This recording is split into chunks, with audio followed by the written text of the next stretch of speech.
Hello everyone. तो आज हम जो टॉपिक डिस्कस करने जा रहे हैं very important topic that is gravitation. हम इसकी हिस्ट्री डिस्कस करेंगे आज, ठीक है। तो जब भी हम बात करते हैं अबाउट ग्रेविटेशन या हम उसके बारे में पढ़ते हैं या सुनते हैं तो एक स्टोरी कि ग्रेविटेशन वर्ड कहाँ से आया, तो एक ही स्टोरी हमारे माइंड में सबसे पहले आती है, क्योंकि हमें स्कूल्स में साइंस क्लासेस में यही स्टोरी हमेशा बताई गई है। कौन सी स्टोरी? सर आइजैक न्यूटन और एक एप्पल की स्टोरी। और वो स्टोरी क्या है कि एक बार सर आइजैक न्यूटन जो है वो एक एप्पल ट्री के नीचे बैठे हुए थे और उनके सर पर एक एप्पल गिरता है, ठीक है। और जब वो एप्पल गिरता है तो उनके माइंड में क्वेश्चन आता है कि ये जो एप्पल है ये नीचे ही क्यों गिरा, ये ऊपर की क्यों नहीं उड़ गया, ठीक है, ये नीचे की तरफ ही क्यों आया। और उन्होंने क्या इसके बारे में सोचा और उन्होंने एक ग्रेविटेशन जो है वो इन्वेंट कर दिया। तो क्या ये ट्रू है? इज दिस ट्रू कि उन्होंने बस एप्पल गिरता हुआ देखा और उन्होंने इन्वेंट कर दिया कि हाँ भाई ये क्यों हुआ है, ये ग्रेविटेशन की वजह से हुआ है। तो क्या इसके पहले उन्होंने कभी कोई एप्पल गिरता नहीं देखा था, कभी कोई ऑब्जेक्ट नहीं देखा था कि वो नीचे की तरफ गिर रहा है, क्यों गिर रहा है, ठीक है। क्या किसी ने ग्रेविटेशन के बारे में या इस कॉन्सेप्ट के बारे में कि चीज़ें नीचे क्यों आ रही हैं, इसके बारे में कभी किसी ने नहीं सोचा है? ये कहानी यहीं से शुरू होती है? नो, ये कहानी बहुत पहले शुरू हो चुकी थी। बहुत सारे साइंटिस्ट ने इस बात के ऊपर बहुत सारे डिस्कशन, बहुत सारे थीसिस, बहुत सारी बुक्स लिखी हुई हैं, बट वो साइंटिस्ट एक एंड रिजल्ट पर नहीं पहुंच पाए थे। बहुत सारे क्वेश्चन जो हैं वो उनसे अनसॉल्व रह गए थे। बट जो हमारे सर आइजैक न्यूटन हैं उन्होंने इस स्टोरी को एंड रिजल्ट तक पहुंचाया था, ठीक है। इसलिए उनका नाम सबसे ज़्यादा आता है क्योंकि उन्होंने सारे क्वेश्चंस को सॉल्व किया और जो है वो एक हमें ग्रेविटेशन और यूनिवर्सल लॉ ऑफ ग्रेविटेशन दिया था, जो कि हम आज भी यूज़ करते हैं, ठीक है। वहाँ तक हम पहुँचेंगे, पर देखिए इसकी स्टार्टिंग कैसे हुई कहानी की। तो देखिए 15th और 16th सेंचुरी से पहले तक एंशियंट टाइम्स में यही सोचा जाता था कि जो हमारी अर्थ है, अर्थ जो है वो एक सेंटर है यूनिवर्स का और इसके चारों ओर जो है वो सारा यूनिवर्स, सारे प्लैनेट्स जो है वो रिवॉल्व करते हैं। इससे पहले यही सोचा जाता था। बट 15th और 16th सेंचुरी में एक साइंटिस्ट हुए निकोलस कोपरनिकस, और निकोलस कोपरनिकस ने एक बुक लिखी थी जिसका नाम था डी रेवोल्यूशनिबस ऑर्बियम कोलेस्टियम, जिसका मतलब है on the revolution of celestial sphere. और उन्होंने इस बुक में क्या लिखा था, उन्होंने बोला कि प्रोबेबली, शायद अर्थ जो है वो यूनिवर्स का सेंटर नहीं है, क्योंकि इससे पहले तक सोचा जाता था, till then it is believed that जो अर्थ है वही सेंटर है यूनिवर्स का। बट इन्होंने क्या लिखा अपनी बुक में कि शायद ऐसा है कि जो अर्थ है वो सेंटर नहीं है यूनिवर्स का। And he said that sun जो है वो सेंटर है यूनिवर्स का, sun is the centre of the universe. और जो अर्थ है वो सन के अराउंड घूमती है सर्कुलर पाथ में, और जो मून है वो अर्थ के अराउंड घूमता है सर्कुलर पाथ में, ठीक है। उन्होंने बोला कि सन के अराउंड अर्थ घूमती है और अर्थ के अराउंड जो है वो मून घूमता है इन सर्कुलर ऑर्बिट्स।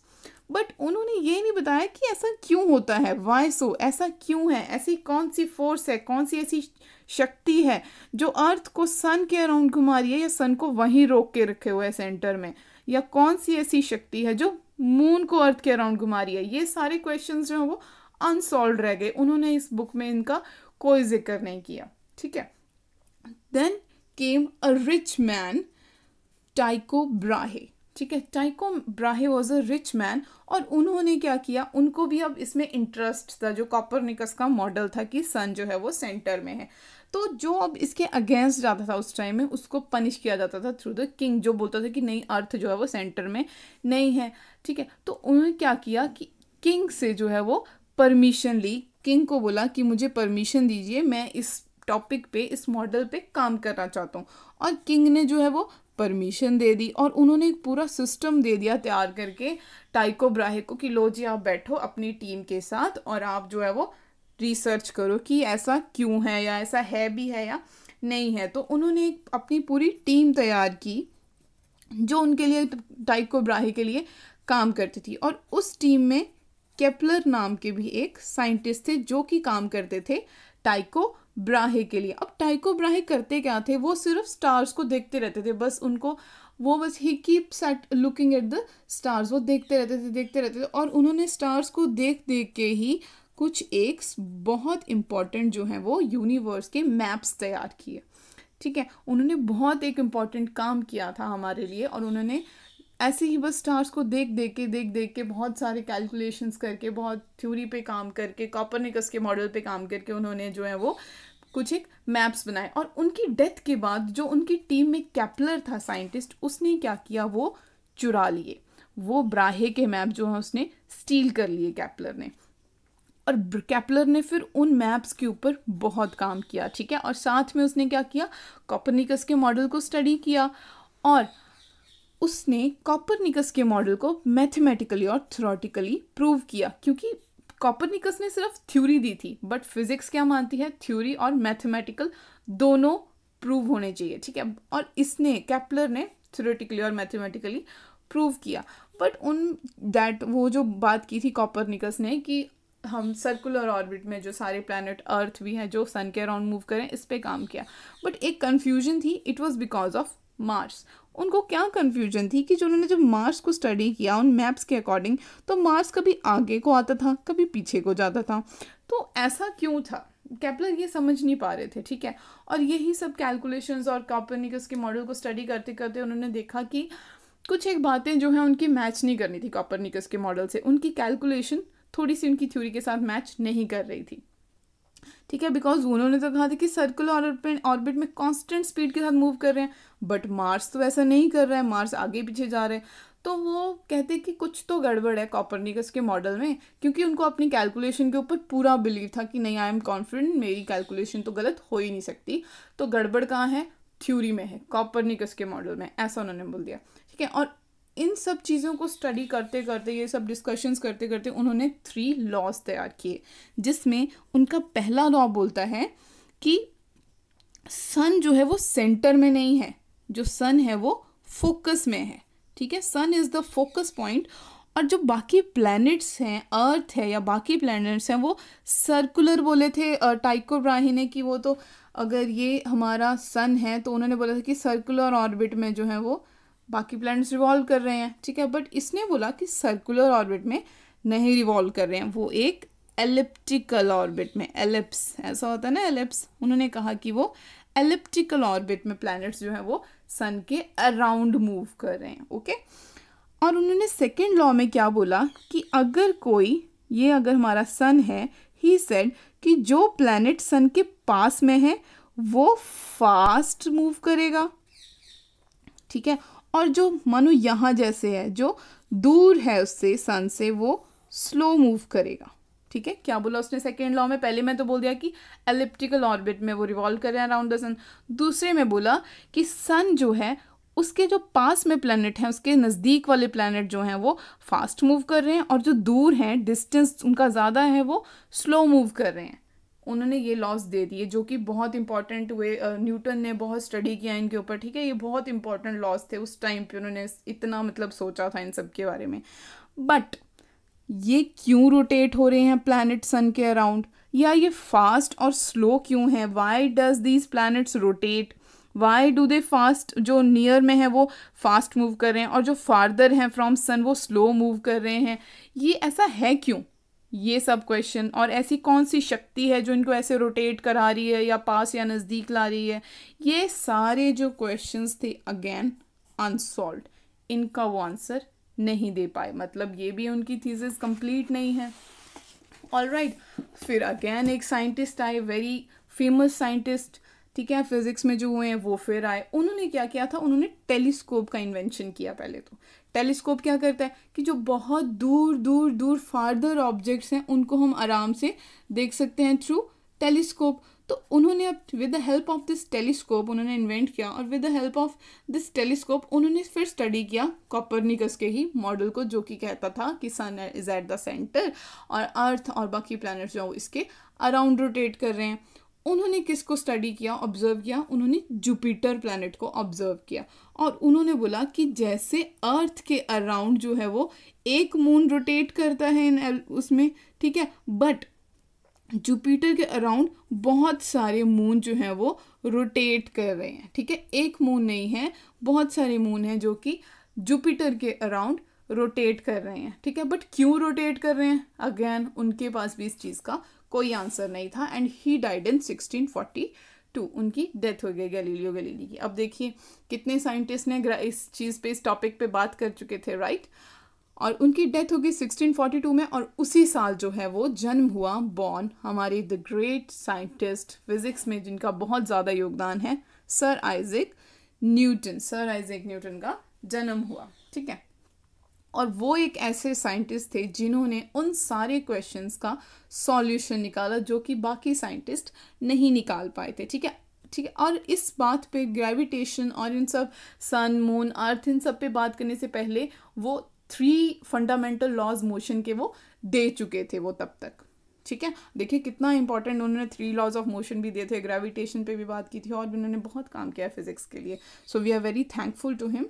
तो देखिए इस पर जब उन्होंने स्टडी किया, केपलर्स के जो लॉज थे उनको स्टडी किया, कोपर्निकस के मॉडल को स्टडी किया, तो उन्होंने सोचा कि जो हमारा सन है, ठीक है, उसके अराउंड प्लैनेट्स हम बोल रहे हैं कि रिवॉल्व कर रहे हैं। तो कहते कोई ना कोई फोर्स तो ज़रूर होगी सन और प्लैनेट्स के बीच में, तभी वो ऐसे रोटेट कर रहे हैं। He thought that there must be some force between sun and the planet, कोई तो फोर्स ज़रूर होगी, उसने सोचा।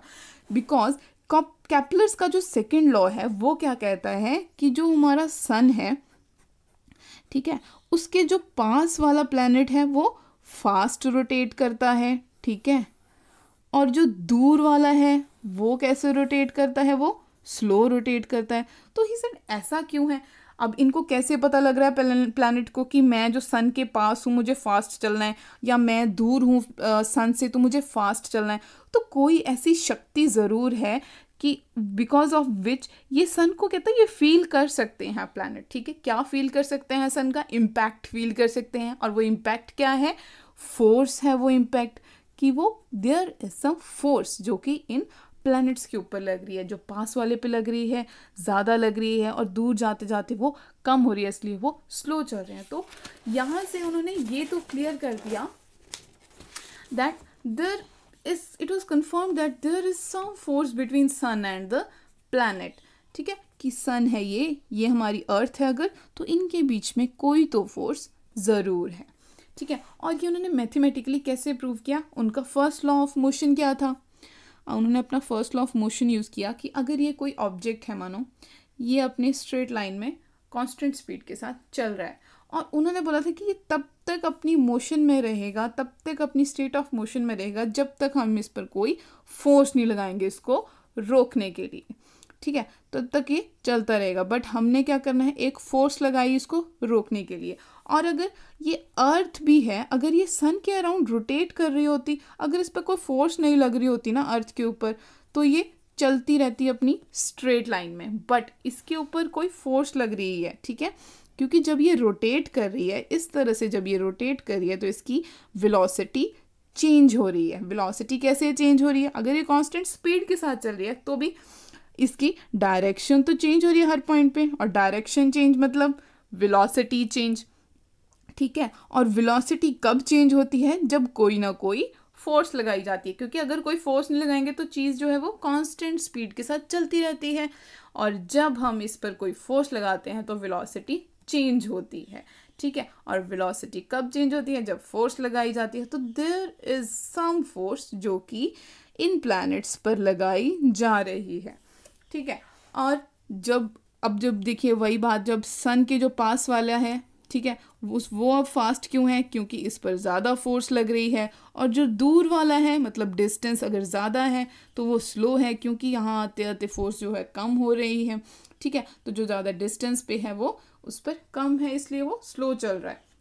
तो उन्होंने बोला ये क्लियर था कि जो फोर्स है वो डिस्टेंस पे डिपेंड करती है, कि अगर डिस्टेंस कम है तो फोर्स ज़्यादा लग रही है, और डिस्टेंस ज़्यादा है तो फोर्स जो है वो कम लग रही है। तो इट वाज क्लियर दैट जो फोर्स एग्जर्ट की जा रही है, इट वाज क्लियर कि फोर्स तो लग रही है, बट जो फोर्स लग रही है वो घट या बढ़ रही है डिस्टेंस के अकॉर्डिंग, कि उनका सन से कितना डिस्टेंस है उन प्लैनेट का। तो एक बात तो उन्होंने बोल दी कि हाँ distance. And next very important thing, Newton ने रियलाइज़ किया कि ये जो फोर्स है ये प्रोपोर्शनल है मास ऑफ द ऑब्जेक्ट। अब उन्होंने ये क्यों रियलाइज़ किया कि मास ऑफ द, एक तो बना डिस्टेंस के अकॉर्डिंग है वो, ठीक है, और एक अब वो बोल रहे कि मास के अकॉर्डिंग है, वो उन्होंने कैसे देखा, क्योंकि उन्होंने बोला कि अब जो सन है, हमने बोला कि हमारे सन के अराउंड ही हमारी जो है अर्थ है वो रोटेट कर रही है, ठीक है। अब सन के अराउंड ही अर्थ क्यों रोटेट कर रही है, अर्थ के अराउंड सन क्यों नहीं रोटेट कर रहा है, या तो हमने बोला कि जो हमारी अर्थ है उसके अराउंड जो है वो मून रोटेट कर रहा है, ठीक है। तो मून ही अर्थ के अराउंड क्यों रोटेट कर रहा है, अर्थ मून के अराउंड क्यों नहीं रोटेट कर रही है। ये क्वेश्चन जब उनके माइंड में आया तब उन्होंने देखा कि जो सन है उसका मास जो है वो बहुत ज़्यादा है एज कंपेयर टू अर्थ। सन का मास अर्थ के मास से 333,000 टाइम्स ज़्यादा था, मतलब सन का मास बहुत ज़्यादा था। जितने एक सन है उतनी 1.3 मिलियन अर्थ जो है उसके बराबर एक सन का मास था, ठीक है। तो उन्होंने बोला कि सन का मास बहुत ज़्यादा है और अर्थ का मास एज कंपेयर टू सन बहुत कम है, इसलिए जो है वो अर्थ जो है वो जितनी ज़्यादा मास होगा, कि जितना ज़्यादा सन का बहुत ज़्यादा मास है तो वो उतनी ही ज़्यादा जो है वो फोर्स लगाएगा अर्थ के ऊपर। जितना ज़्यादा मास उतनी ज़्यादा फोर्स अर्थ के ऊपर, और अर्थ का इतना कम मास है और वो बहुत कम लगा रही है फोर्स सन के ऊपर, इसलिए जो है वो अर्थ रोटेट कर रही है अराउंड द सन, ना कि सन रोटेट कर रहा है अराउंड द अर्थ। और देखिए अब जो मून है इसका मास बहुत कम है एज कम्पेयर टू अर्थ, अर्थ का मास ज़्यादा है मून से, ठीक है। अर्थ का मास 81 टाइम्स ज़्यादा है मून से, जितना मतलब 81 मून होंगे उतनी एक अर्थ है, ठीक है। तो इसलिए जो है वो मून रोटेट कर रहा है अर्थ ही, क्योंकि अर्थ का मास मून से ज़्यादा है तो ये ज़्यादा फोर्स लगा रही है मून पे। मून का मास बहुत कम है इसलिए मून जो है वो कम फोर्स लगा पा रहा है और ये रोटेट कर रहा है, ना कि बिकॉज ऑफ ज़्यादा मास अर्थ रोटेट नहीं कर रही है मून के अराउंड। तो इन्होंने, न्यूटन ने ये भी बता दिया कि जितना ज़्यादा किसी चीज़ का मास होगा उतनी ज़्यादा किसी चीज़ की फोर्स होगी, और ये सभी ऑब्जेक्ट्स पे अप्लाई होता है, ठीक है।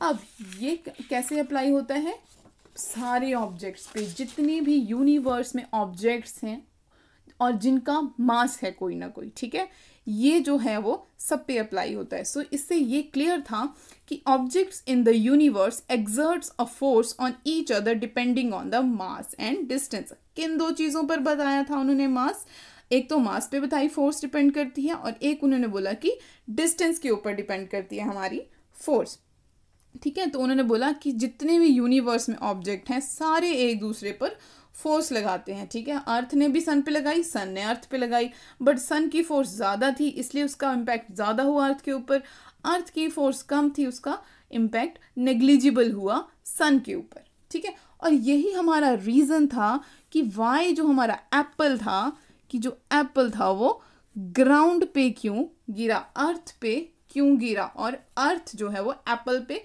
क्यों नहीं गिरी, क्योंकि अर्थ का मास जो है वो बहुत ज़्यादा था, ठीक है, और एप्पल का मास जो है वो बहुत कम था। अब जो फोर्स तो दोनों ने लगाई, अर्थ ने ज़्यादा मास है, बहुत ज़्यादा मास है, देखो बेचारा एप्पल तो इतना सा, अर्थ कितनी बड़ी है अर्थ, ठीक है ना।